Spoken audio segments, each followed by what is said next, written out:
जय जगन्नाथ सांग मैंने गोटे नुआ वीडियो को आपण मानक स्वागत करुँची। मुझे डोसा ट्राए करी घरे देखो के पतला पतला डोसा ट्राए होती। चलते आगू देखिए कौन कौन करी।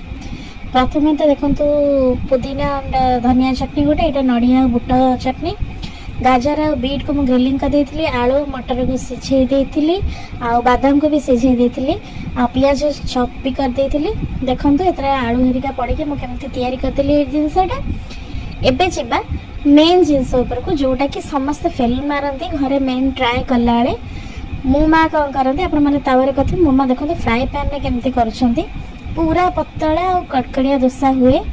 देखो मत माँ गोटे थर देखले कहले तुम भी ट्राए कर निजे निजे तेल टिके दे कि हाई फ्लेम देकी देखो आपण मैंने देखो तो हाँ यहाँ गोटे कौन होरी केमती कि बहुत भल लगुला डोसार टेस्टा आटा बहुत भल भी होता क्रिप्सी क्रिप्सी टाइप भी होता। देखो मैं गाजर बीट को केमती पकईदेली आलू टिके ना पूरा भलसे देदेली आउ देखो केते बढ़िया से मोर लेउटिला। समस्त मैं भी फास्ट देखिए भाभी थे ना ठीक से हेनी तो यहीटा भी मुझे बुट नड़ियार चटनी करी दही पकईक आटा धनिया पुदीनार चटनी पकईक करी।